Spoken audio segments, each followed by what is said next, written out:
Now please give a warm welcome to Eki Shola. Thank you, thank you. Thank you very much. Can you hear me okay? Yeah.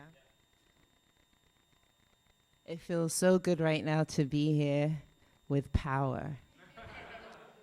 Not that kind of power. I'm coming in from the North Bay, so we had no power. And so, yeah, I'm like trying to get my gear together in the dark and all that. But like I kind of take it for granted, and then you're like, oh my God.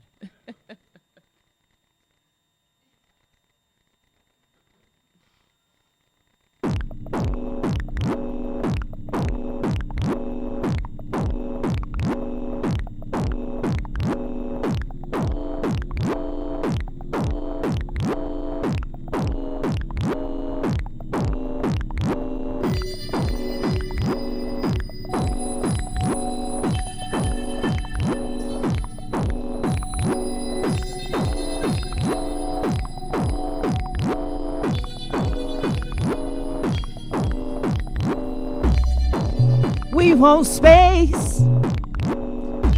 Get out of my face. Killing all inhabitants. We're full of disgrace. Creating so much waste. It's hard to look on my own face. Feeling like a species studied in a scientific case. Running out of time, living life in haste. Trying to figure out where home is based. Elon wants to carve a place in outer space. Want the reverse to go forward. No more race. Wishing for easy 90s, listening to Mace. The world is a sliver of paradise I want to taste. Because I am space. Yeah.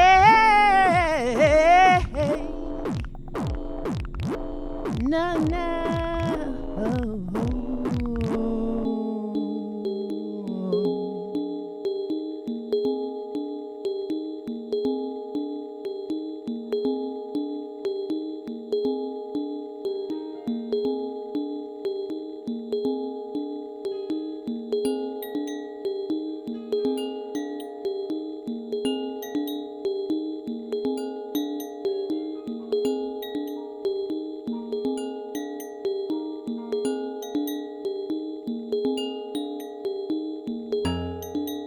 Space is empty, is always full. Space is empty, is always full. Space is empty, always full. Space is empty, always full.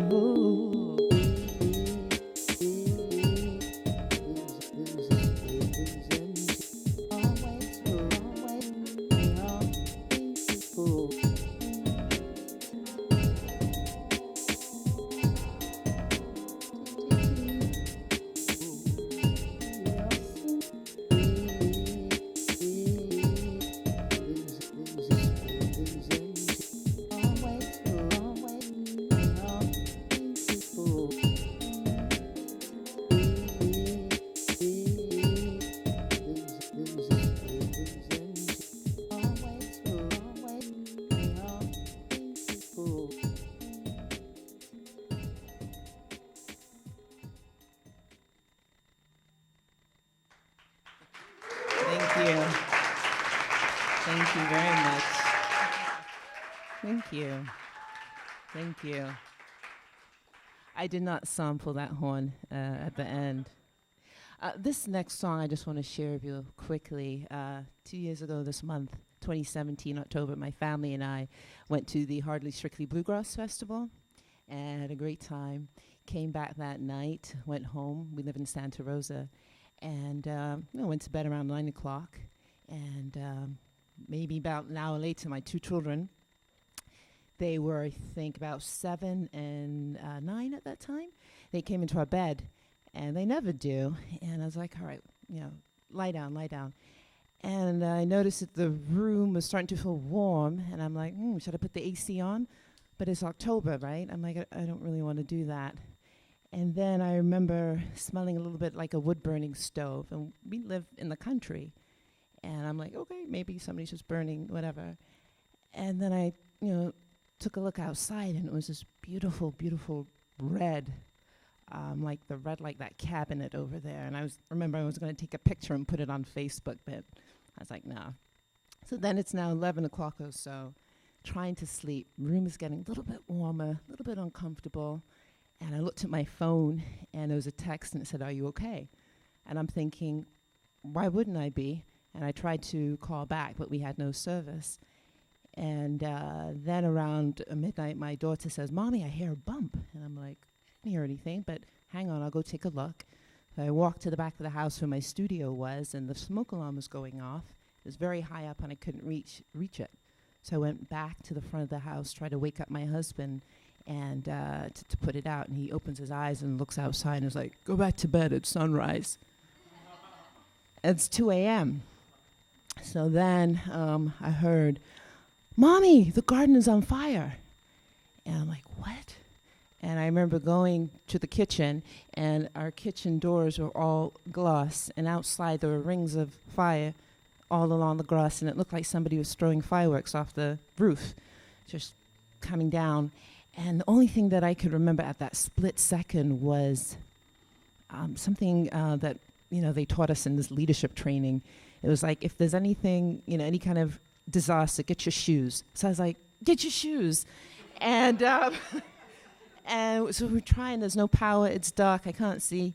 My laptop was maybe where that speaker was, and I was like, do I have time to get it? I had like 3 albums worth of music on there that I hadn't put out. And I'm like, I don't have time, I'm going to leave it. And we grabbed our shoes, and for a minute I was like, this is it, I'm not going to make it. And I collapsed on the floor for about what felt like eternity. And then I was just like, no, we're going to do this, And I got up, we got into the car, and we were barricaded in by all the branches and twigs. And my husband just kind of cleared everything, and we drove up to the surface of the road, and it was like Armageddon. It was like all the stuff you've been seeing of Piqued fire. Everything was already halfway burned, and it was this scary, crazy, amazingly beautiful sight, but trippy and surreal, and wildlife was crossing and running. And we looked to the left, there was more fire. We looked to the right, there was less fire, and we drove through that path for like 6 minutes. Muscle memory on a very narrow road with no barricades or anything. And when we finally got out, I called 911, and I was like, I'm worried about my neighbors. I don't know if they made it out alive. And she's like, "Ma'am, I'm sorry, but there's nothing we can do. It's not safe for us to go in." I'm like, wow. So fast forward 5 weeks, hotel stays in Oakland and all over the place. We were able to find a place, and I just remember all this time I just had to get to my music. I was just itching to release. And people donated, people from the Bay Area, people donated studio time. And I was finally able to create and then actually be part of a concert which we held for the first responders and mental health professionals who were really instrumental in helping us to heal our community. So this next song is called Dreaming, and it's my way of giving back and thanks to the community. So.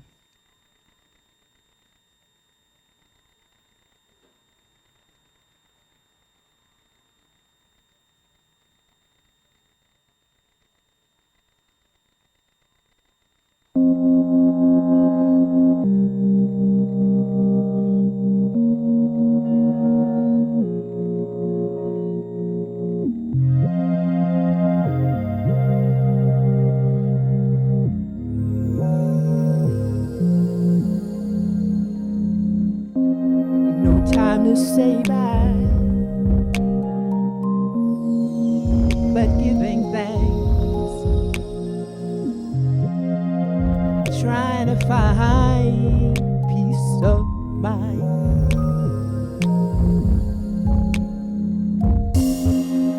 world spins you around.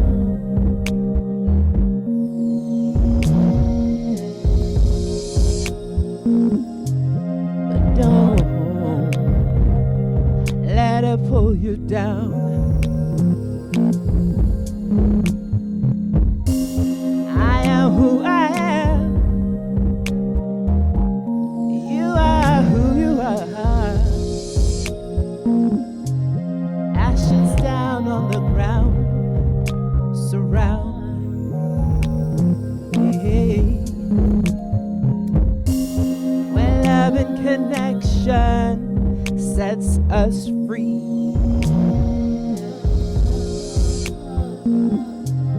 Community together, one becomes we. I'm dreaming of a new start.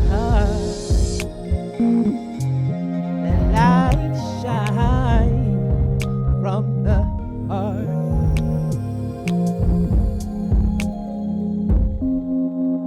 Sun rises,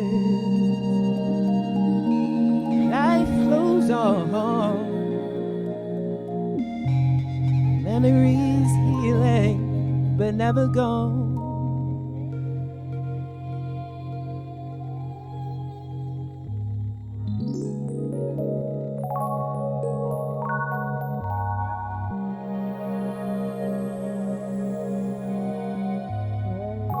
Yeah, yeah.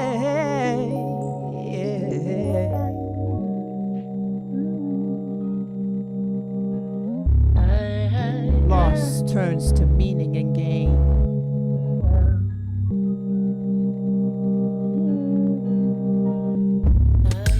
Resiliency is a tough bliss.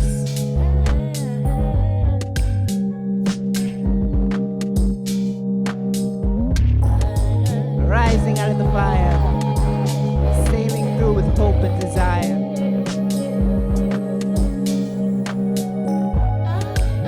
Yeah, yeah. I'm dreaming of a new start.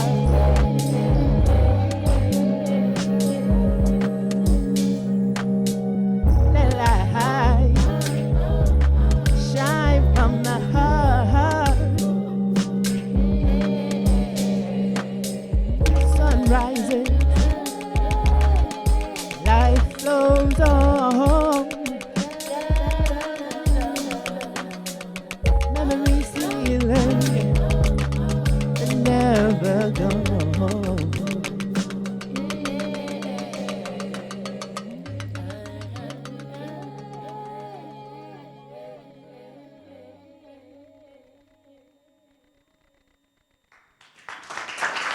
Thank you. Thank you very much. Thank you. So, like, after the fires, my two kids came up to me. They're like, well, since we lost everything in the fire, can we have a PlayStation and a puppy now? I'm like, no. But we got the puppy later on. A lot of work. Oh, my God. How are we on time? I know it took up a bit. Yeah. One more? Okay. This next one is called Incubation. I played that last song at a Tiny Desk competition show at Lagunitas in Petaluma a year ago. And I remember just gearing up for that show, and then after that feeling like, now what? And like when you're gearing up for something big, and then it's like all that energy has to go somewhere. And I just kind of fell into a slump for like, I don't know, 3-4 weeks. And then I was like, well, maybe this is a sign that, of something. And I decided, well, to use that time to work on my album. And so for me, it was just reframing what I was thinking it to be as stagnation and reframing it as incubation. And that's what got me through. So it's called Incubation.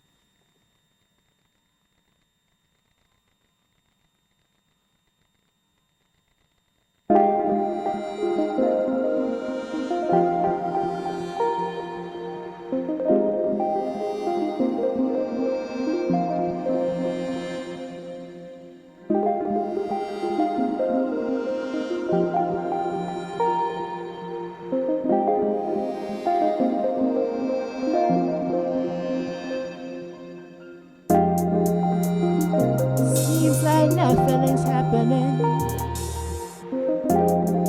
Running low after a high. Ignore the struggle and wait it out. 'Cause there'll always be another try. Incubation. Incubation.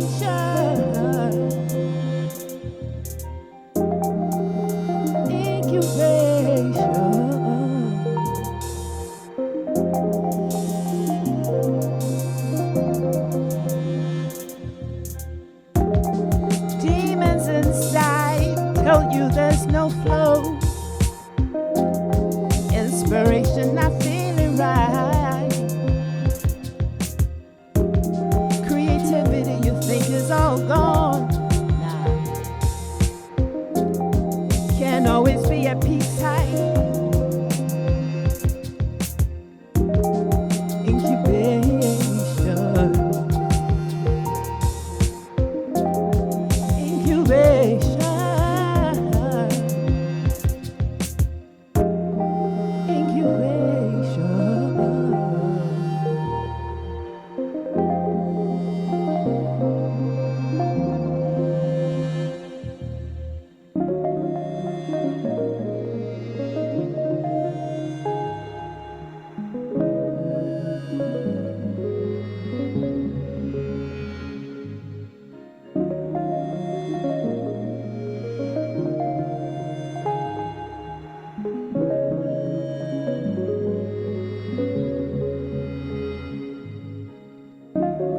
Rest your voice, be still. Sit in the presence of your magnificent. A beautiful aura and self-reassurance. Life has so many lessons. Incubation.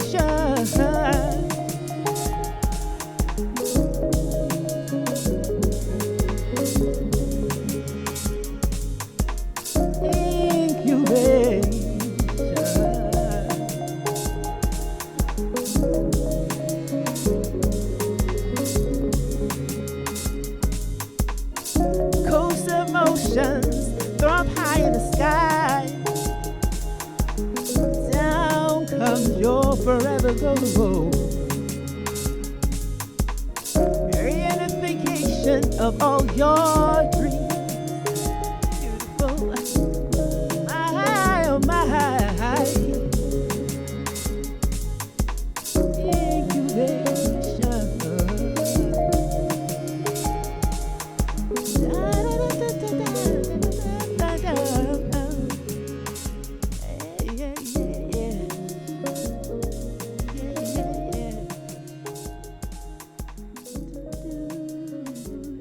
Yeah.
That song is dedicated to Ben, who is of the Piqued people and lived around where the Grand Canyon was and gave us a tour that day and spoke about his people and all that they've gone through. But yet, despite that, he had this incredible sense of respect, forgiveness, and love. So that one is for Ben. Thank you. Eki Shola, everybody. Eki, come on down.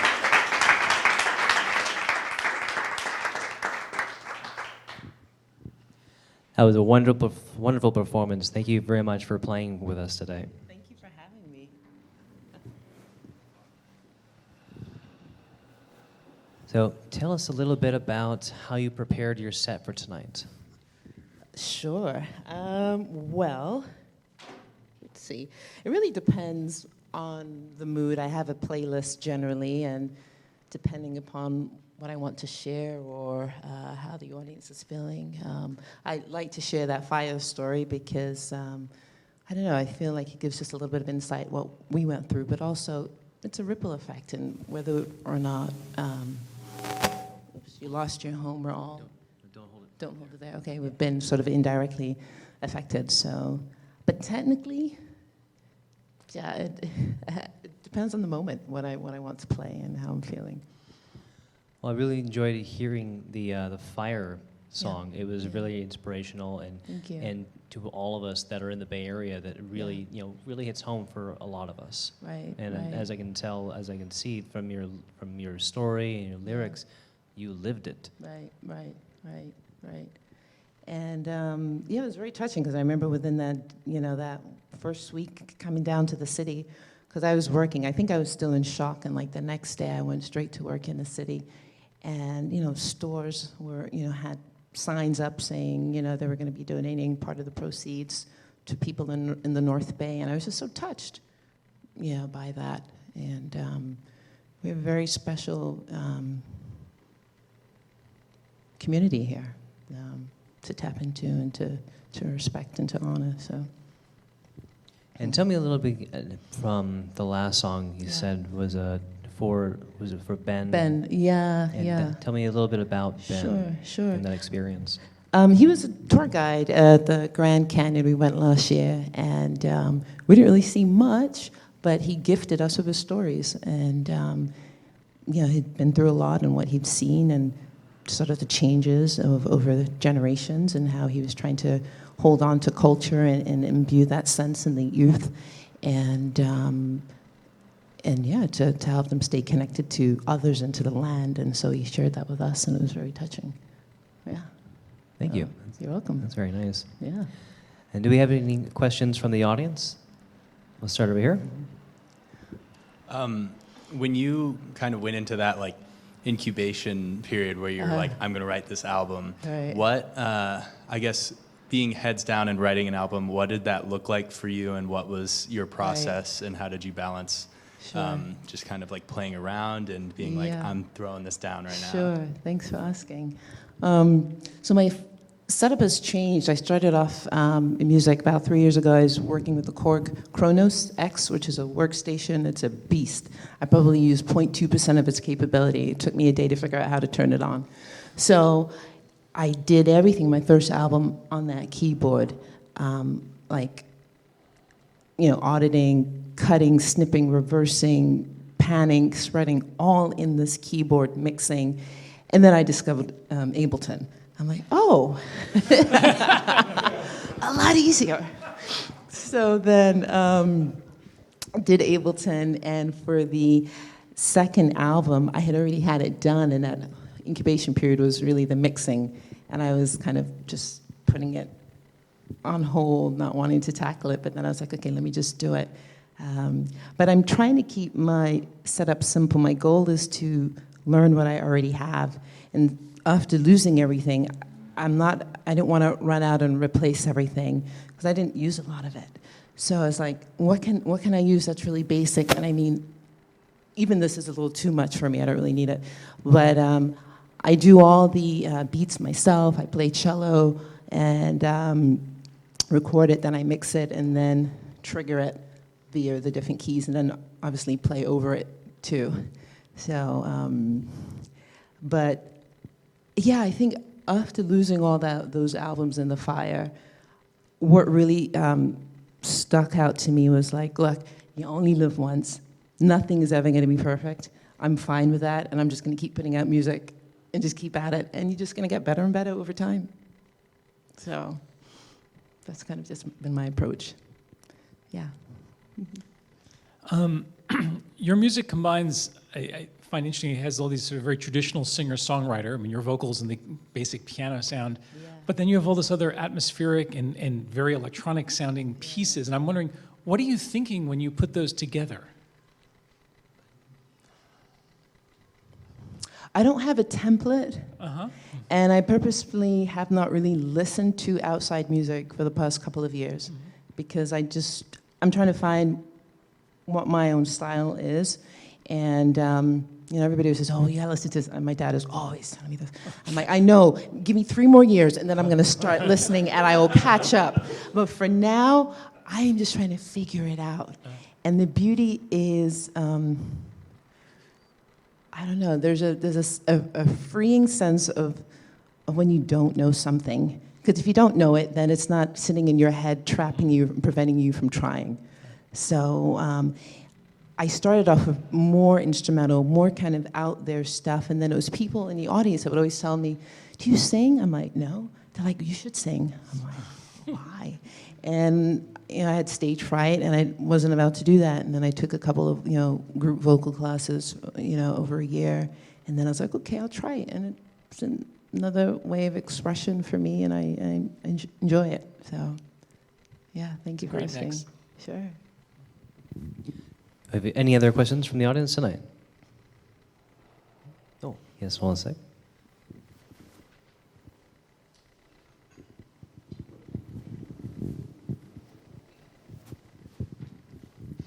An experience that I have when creating backing tracks is that I do not believe in the foreground enough, or I don't believe that the background will work with the foreground. And so I always get discouraged when I'm writing backing tracks.